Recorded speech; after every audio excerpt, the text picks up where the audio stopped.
Hello and salam. Welcome to the Muslim Viewpoint, a new podcast series powered by American Muslim Today, a groundbreaking non-profit digital newspaper which champions civic engagement. AMT informs and empowers the diverse voices of almost 30 million Muslims here in the US and other Western countries.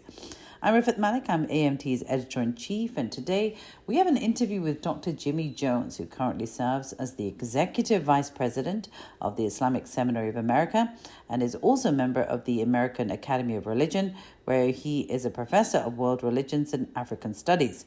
For Black History Month, Dr. Jones shares his experience growing up through the civil rights movement, his personal encounters with racism and police violence, as well as his views on the treatment of Black and brown people in the US today. He spoke to our reporter Maya Gayler.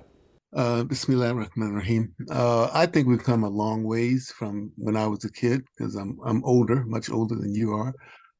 When I was a kid, 60% of Black Americans lived at or near the poverty level. That means most of us, and I was amongst those people. By 2010, that number had dropped to 25%.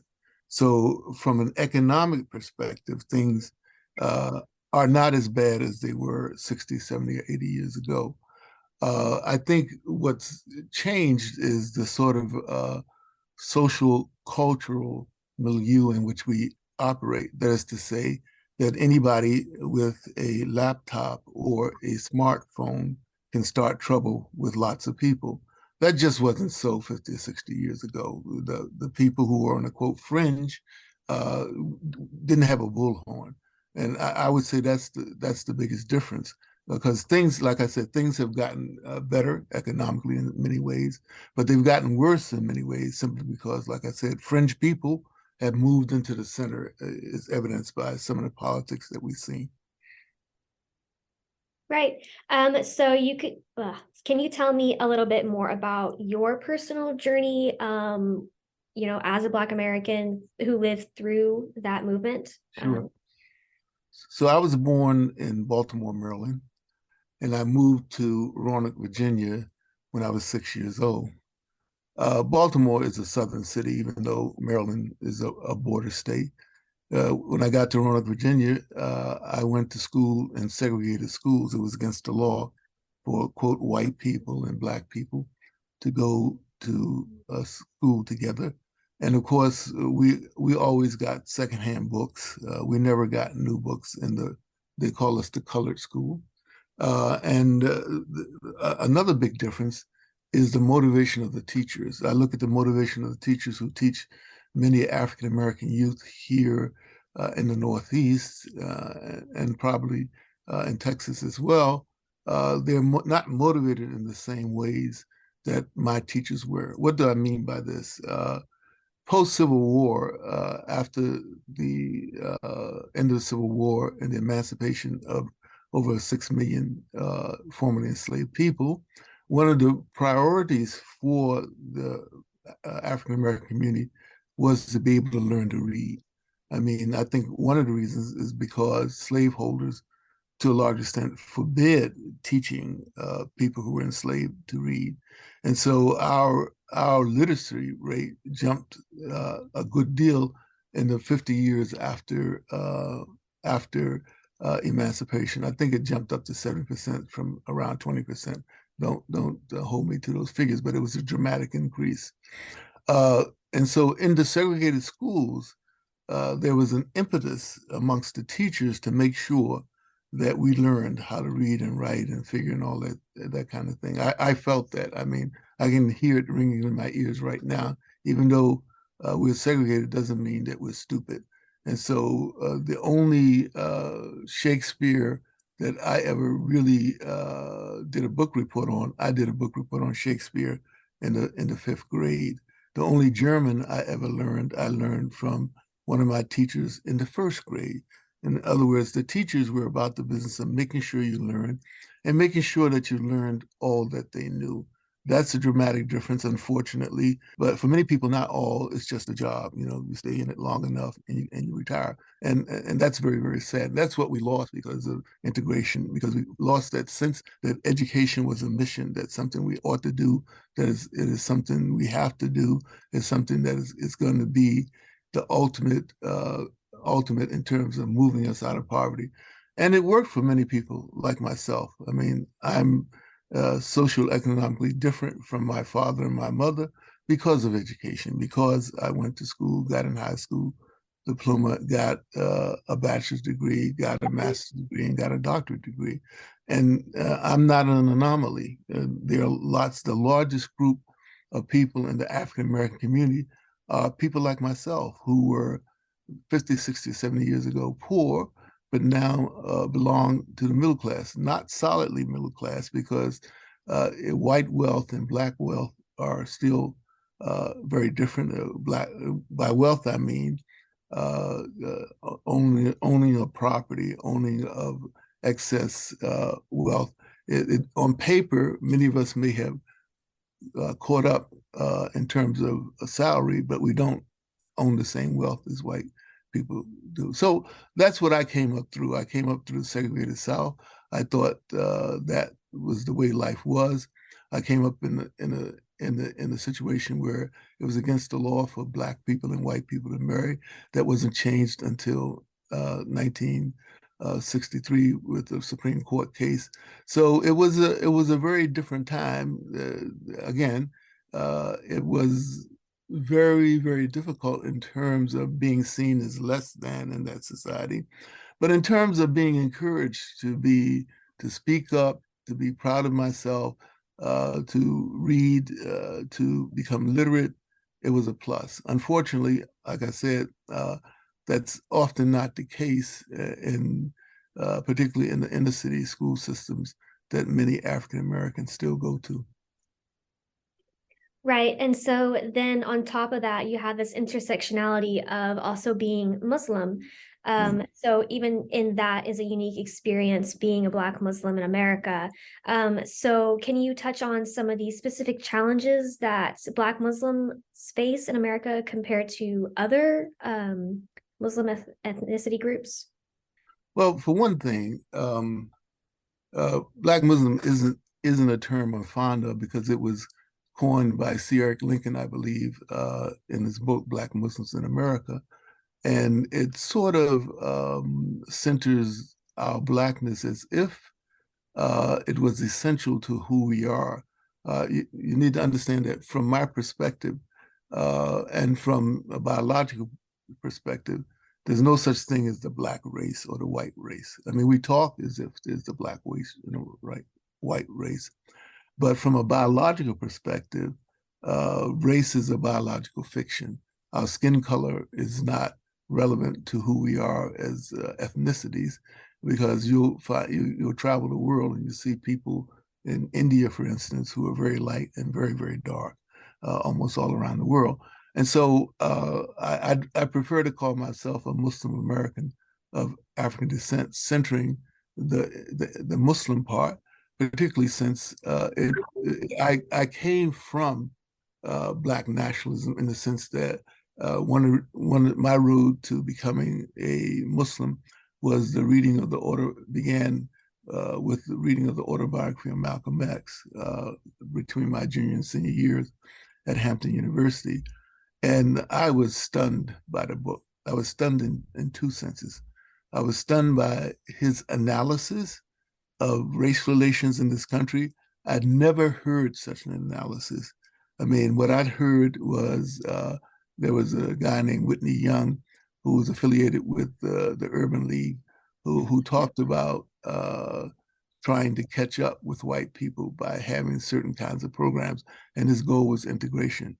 Here was a man who said, you don't integrate into a burning house. You don't sit at the table because the reality is that the table is not made for you to sit at.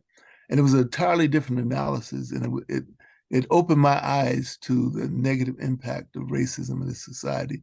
And I really was motivated to do something about it. It's how I ended up going to law school at Yale law school shortly thereafter because I thought the road to liberation led through politics and government, and I saw that many people in politics were lawyers. Well, I went to law school and I found out that the law that I was studying was based on concepts that were hundreds of years old. And I said, "Whoa, this is going to take a long time to change this society in this particular way." And so I left law school and ultimately went to divinity school, a Christian seminary, Yale Divinity School, and ultimately got a doctorate from from what was then Harvard Seminary. Um, double challenges that I faced as a Muslim who was Black in this country. Well, I would talk about this in two ways. One thing is that for me, Islam empowered me as a human being and by extension as a Black person.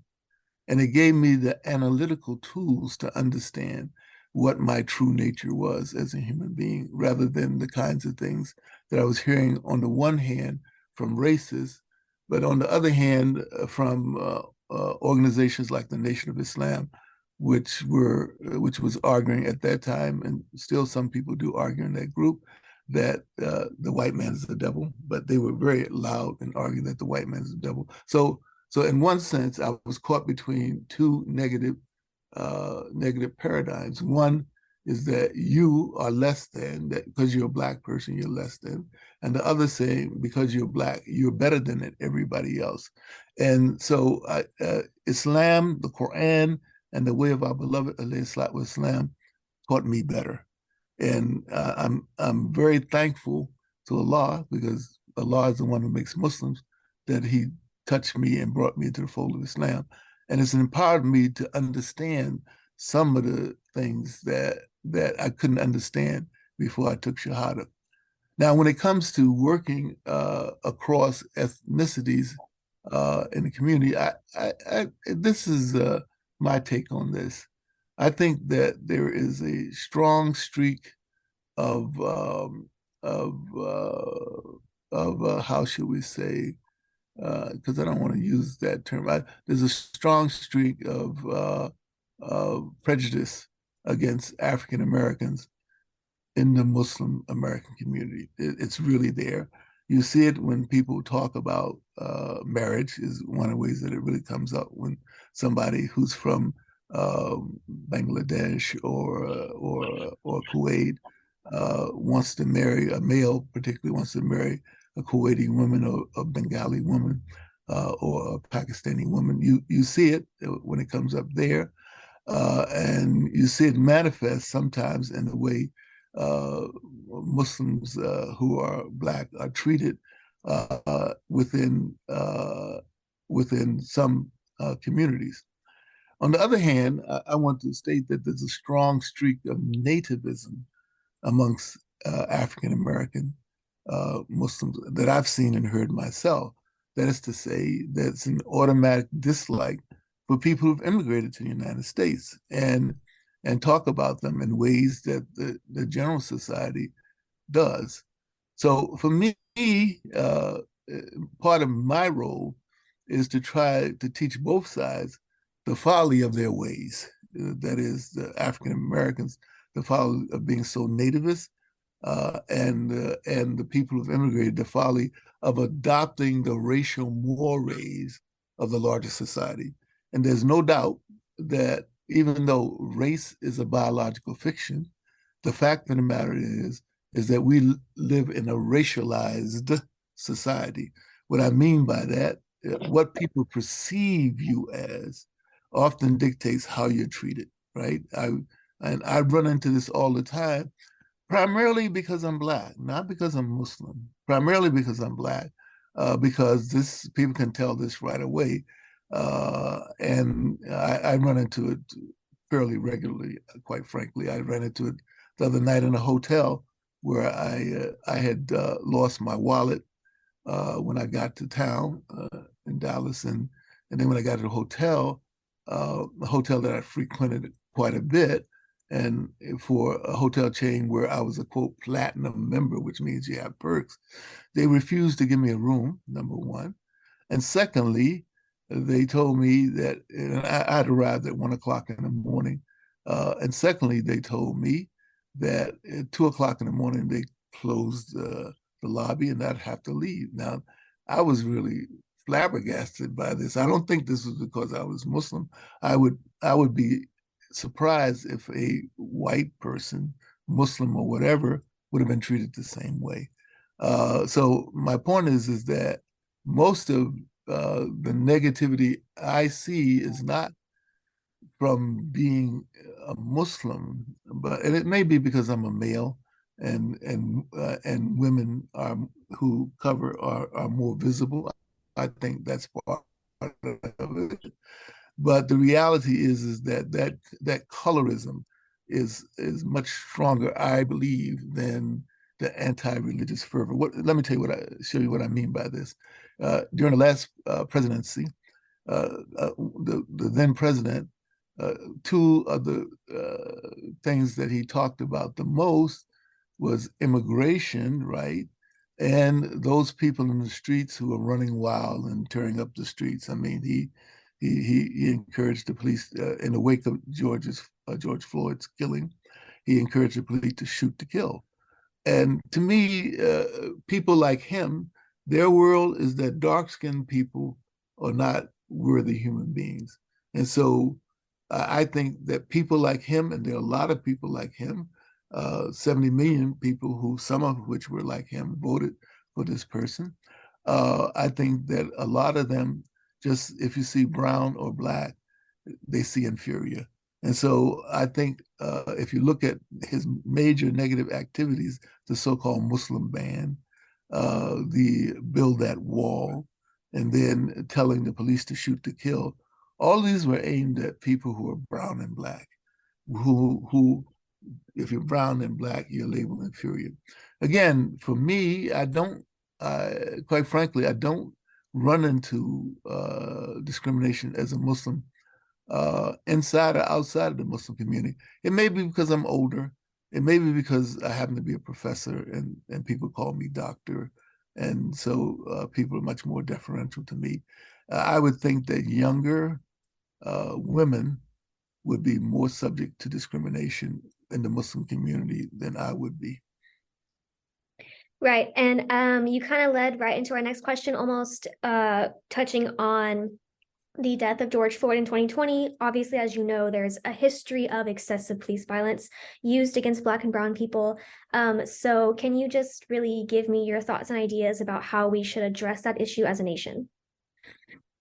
Well, let me just say personally, on April 14th, 1997, my son Malik Jones was killed by a police officer here in Connecticut at the end of a traffic stop.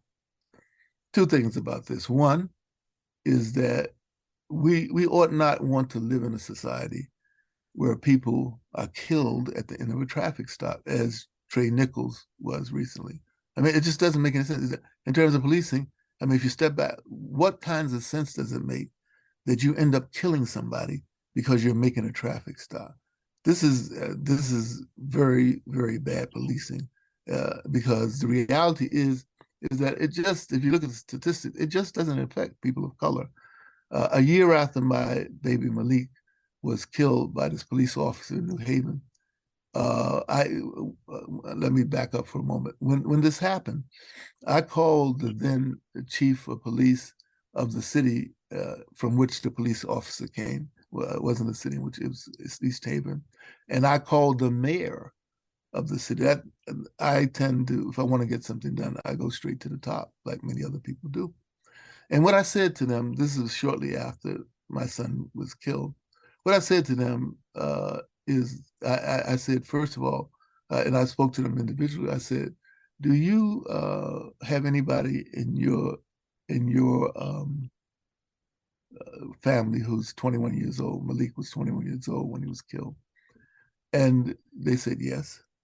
I said, if you tried to cover this up, that is, the fact that one of your police officers for a traffic stop, chased my son about I want to say 10 miles or maybe less, 5 to 10 miles from the suburbs to the inner city of New Haven, Connecticut, where he lived, and then ended it by banging the butt of his gun against the window, right, and shooting him point blank 7 or 8 times. I don't know where, I mean, what kind of policing is this? I mean, where do you learn this in police academy? This is the kind of things that you think happens in the movies. I said to them, if you try to cover this up, I guarantee you that the streets will be less safer for your children. And this wasn't a threat against them from my perspective. It's just my belief that what's going on in the inner cities today and what's going on in places like Uvalde in Texas or places, Michigan State University, they're connected. They're connected.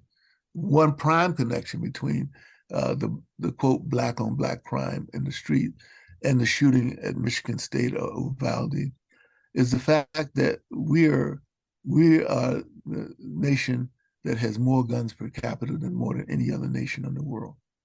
That things that somebody gets ticked off about, and where in another society they'd go and smack somebody. Here we have more guns than we have people, and to me, this makes what happens with the use of violence against young African American males, but against young African American women and other brown and black people, uh, uh, easier to happen. What do I mean by this? I happen to live in the inner city of New Haven by choice. I think that, and I've heard police say that policing has changed over the past 25 years. At one time, they weren't as uptight when they came into communities. But with this proliferation of guns, if you're a police officer, you have to be more on guard than you were 25 years ago. And I'm not excusing the murdering of our young children. Let's be clear. But you need to understand that the relationship to the killings in the school and the killings on the street of New Haven are interconnected because of the proliferation of guns. And so the notion of coming into an armed camp, it wasn't there 25 years ago in New Haven, Connecticut. It is now because there's so many guns on the street, young kids, and the officer indicated young kids, 10, 11, 12 years old, has guns. Again, I'm not excusing the kinds of things that happened to Trey Nichols or to my son or to the many others, but you have to understand the context. And so my point about this is that when we look at issues like George Floyd or Trey Nichols or Malik Jones, we have to step a couple of steps back and say that, yes, racism is a primary component of what we have here. But another component that we need to look at and think about doing something about is the proliferation of guns in this society that makes it easier for young school children or college kids, no matter what their racial ethnic, to be slaughtered. They're basically slaughtered. We have at least one slaughter a week when people go in with automatic weapons that are for no other use than to really hurt people and very quickly. And so I think this is what we need to think about, because we need to do, let me be clear, we need to do something about the racism that's endemic in police departments. But I don't think we're going to solve this problem unless we do something about the proliferation of guns on the street. Right. And so kind of related to that, it also, then we have, people want to reform the police, and then it kind of goes into education as well. So within those two, institutions, we have the defund the police phrasing and the critical race, theory phrasing. So kind of what do these two concepts mean to you in that context? Well, I'm not a good person for phrases like defund the police. I'll tell you why. I live in an inner city neighborhood, and for many years, my wife and I were the co-captains of the block watch, and we worked closely with the New Haven Police Department. Okay, that's number one. Simply because I want my streets safe. And given what's going on now in these streets, you're better off cooperating with the police department. That's number one. Number two, uh, I think the sloganeering is used as a wedge between people in this country who are thinking people who want to do something about what's going on in this community, and then they don't like the idea of defunding the police.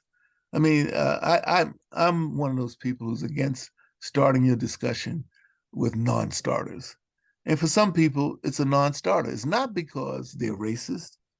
It's not because they love what the police is doing, but telling people defund the police without a paradigm shift in how we police, and many of the, in their defense, many of the people are saying this, but we're not doing ourselves any favors by chanting defund the police when the average person who's not deeply involved in these things hear this as an outrageous proposition. I don't think it's an outrageous proposition. I think we need a shift in our understanding, not only of policing, also mass incarceration. And I'm going to throw in healthcare because healthcare in this country is driven to a large extent by race and gender. You know, it's very dangerous for a Black woman to have a baby in this country. That's outrageous. We're one of the most advanced countries in the world. But when you look at the infant mortality and the mortality rate of Black women who have babies in relationship to white women, and it's something like more than 2 to 1, the mortality rate, even when you allow for income, even rich Black women have have worse outcomes per 100,000 births. There was a study in the state of California, was just recently released in the New York Times, that even rich Black women were more than twice as likely to have their babies die after the first year. This is amazing because you think that if you had money, you're going to get better health care. It's just simply not true. People see your brown skin, your Black skin, and there's a lot of studies on this. And so my point is that when you get back to the whole defund the police issue, is that we have in this country, we have some crazy notions about how we help people through institutions. And if you look at the police department, that's one of the places. That's what I'm saying. You look at our so-called healthcare system, which really failed us during COVID, then you'll understand what I'm talking about. And so what I'm saying is that the slogan "defund the police," if you're defunding the police, let's do a thought experiment. If you defunded the police and replaced them with social workers, it still wouldn't solve our problems in the streets of New Haven, I believe, because part of it is the way we're seen, the way our neighborhoods are seen, what kinds of public policies that we have in terms of housing. I mean, I'm not trying to get away from the issue of racism in relationship to the police department, but I'm arguing that this society needs a massive overhaul, and that we ought to talk in a way that we don't cut off potential allies who would help with the overhaul. That's what I mean. Right. And so my last question is, so what is just your message to African Americans and Muslims in general, who may feel overwhelmed or even angry whenever they face either racial and or religious injustices? What I like to tell people is that Black Lives Matter. They certainly do, because much of my life in the United States has been about proving my humanity. That's just true. Oftentimes when I walk in a room or walk into a hotel, I have to prove that I'm worth something. This is outrageous. That just hasn't gone away, even though there are more of us who are educated, more of us who have degrees, and even more of us who are in places like Obama in the White House. That notion that we're less than human, it has not gone away. And so, in a sense, Black people and other brown people are fighting for the notion of being seen as human beings. And I would say that don't let people devalue you. I'm talking to Muslims. I'm talking to other Black people and other people of color. Because the reality is that the one way of responding to this is responding in kind, just like the Nation of Islam did in the 1930s. Oh, you think we're less than? The white man is the devil. And there's a popular idea, I think his name is Hindi. He argues in his book that you're either a racist or an anti-racist. This doesn't make sense in the real world. It just doesn't, because many people don't know enough about racism or anti-racism to take a stand. But once you tell people you're racist or anti-racist, you're driving away potential allies, even within your own group. And so don't, and again, it portrays us primarily as a victim. I used to tell college students who were Black and who were Muslims that, there's this movement called microaggressions, wherein, we need to be, and safe spaces in colleges. I'm not too keen on them, simply because in my classes, and I teach a lot about race and gender, I could see somebody seeing some of the things that I say in class as a microaggression, right? And the other part about it is that it reinforces the notion that those of us who are Black and indigenous and people of color need to be shielded from words, right? And I don't like that paradigm. I told people here at Yale, I talked to the Muslim Students Association at Yale after there was a big brouhaha here about wearing Halloween costumes that included blackface, right? And I said, your message to the leadership at Yale is not we need to be shielded from microaggressions and we need safe spaces. Your message should be that I am a valuable part of this community. Therefore, I should be respected as a valuable, just as anybody else in here is respected. And that you ought to care about these kinds of things, these Black faces, this name calling, as part of community, because when it happens to you, and it could happen to you, it happens to women, it happens to all kinds of people, we want to band together to fight it. So my first message is don't present yourself as of being a value where you are, and don't present yourself as being a victim. So Black Lives Matter, right? I have a TED talk that's called Black Lives Matter because all lives matter, where I tie together some of the mainly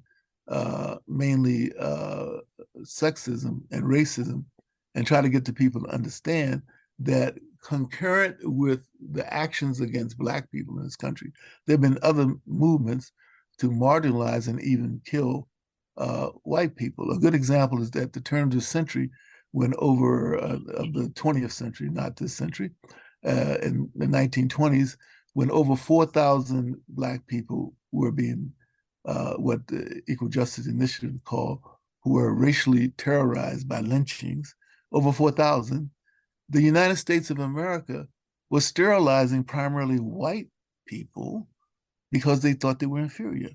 Between 1927, there's a famous court case called Buck versus Bell, when Oliver Wendell Holmes, a famous liberal justice, declared that 3 generations of imbeciles are enough. When he declared that, the poor white woman from Virginia, who was the subject, who was a test case, who was brought by the people who wanted to sterilize her there, brought to the Supreme Court. It led to the sterilization of over 60,000 Americans under the color of law because they were seen as being inferior. We don't talk about this much, right? And so this was happening right alongside the lynching of Black people. And it makes you think about what's going on in this society that causes these things to happen. And they are related, they're not separate. Because eugenics was not at first aimed at Black people. We got our Kellogg cornflakes that some people eat every morning from a guy named John Kellogg, who had a sanatorium in Battle Creek, Michigan, trying to figure out how to make a master white race. This was a real thing. You don't have to make this up. My point about this is that Black Lives Matter because all lives matter is because the same kind of attitude toward humanity and people that caused Black people to be lynched in the 1920s was the same kind of attitude toward humanity and people that caused the sterilization of substandard white people during that particular time. So the first point is don't be a victim. Stand up and say, I'm valuable. Wherever I am, I'm valuable. I belong here. You don't have to protect me.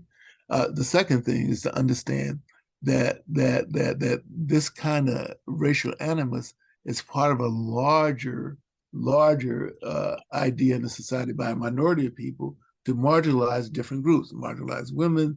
There was something called the Chinese Exclusion Act in 1888, I believe. I mean, and so, and we should avoid the what a diversity, equity, inclusion specialists call the oppression Olympics. We should avoid. My oppression is better than yours, and so we should be careful. So that's the second point. The final thing I would say to Muslims who are Black, that when you encounter these situations of racism, because they still exist, you remember Black Lives Matter, and you should stand up for that concept and that all lives matter, right? But the BLM that we should remember the most is to be like Muhammad, peace be upon him. And what I mean by this is that the night of my son's killing in New Haven about a quarter of a century ago, when I was driving over to one of the family houses, through the tears that I was crying from losing my baby, I could only think about the hadith of our beloved Islam saying, patience is at the beginning of calamity. That was a calamity for me.